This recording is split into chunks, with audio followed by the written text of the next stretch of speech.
Hey, John with Green Coffee Buying Club here, and this is going to be a quick pre-review video. I'm getting several questions on how exactly this Lulu's hand brewing device works, and it's kind of difficult to explain without this video. So this isn't going to be the review. I've not had enough time with it yet to do a thorough review, but I do want to just kind of explain how this works and sort of demystify what's going on here because it's a confusing looking little device. So I think what I'll do is I'll just disassemble it first, and then we'll reassemble it. And so I'll just take it all the way apart. So first of all is just the filter, and nice stainless steel filter. It does away with paper, and I won't go into much about that yet until later. And so it starts with this base, and the filter just presses in here. Everything about this thing has a fantastic fit and form and function, and I'll get into more of that on the review. But for starters, I guess I will explain first of all, this is one of the first ways you can make coffee is to just pour some ground coffee right in here. And this is going to be your starting point for one of the ways you can brew on this device. So you pop the filter in, pour some coffee in here, set it down, and we're going to start from there. That's one way. And later on, we'll get into what the benefits of the different ways are. And then this guy just goes right on there. No gaskets or anything are needed here. It fits perfectly and is built very solidly. So then we just look right back down in there. And so that's that. Now I'll set that aside for a second to talk about this, which is the next key component. And so if you were to look down in here, you can see that you can go from off, so no water is going to go through there.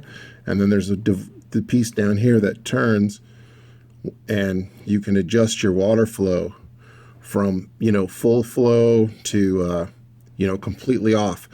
This becomes very important later on in the second way that you can brew. Also the first, but particularly the second, because the next thing that happens is, part of the process is you're going to line this up so you know where your starting point is. There's a little indicator there. This tells us that when we set it in here, there's a couple of notches in there, that everything will match up. So now we look down in here, and it's basically off. You can actually rotate it to this stopping point right here, and it's completely off. So the second way that you can brew coffee is to put the coffee and water in here.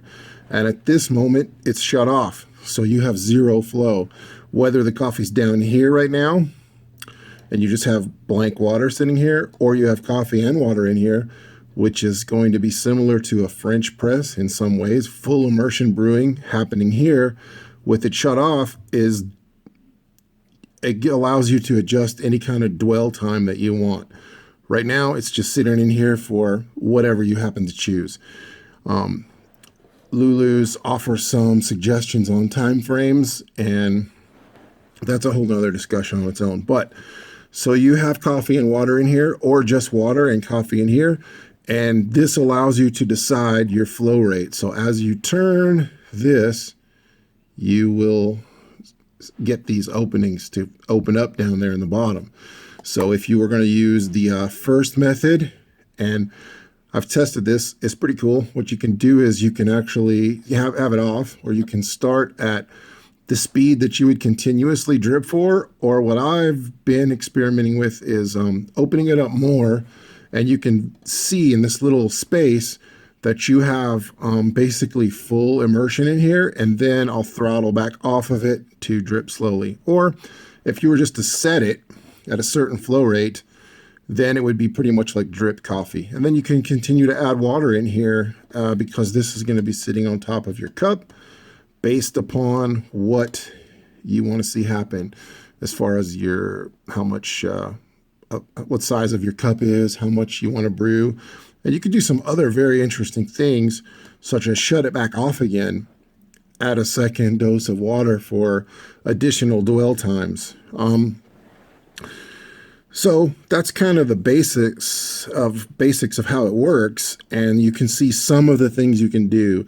It immediately dawned on me, and so I did a little searching and have found that someone has already done this. You can do them both at the same time, which is something I haven't begun to explore yet. But you could put coffee in here, and instead of just water in here, you put coffee and water in here, and you're going to get something unique. You'll be brewing with coffee through the coffee, if that makes any sense. And I'm anticipating some interesting results when that happens, when I try that. But who knows what sorts of things you can do.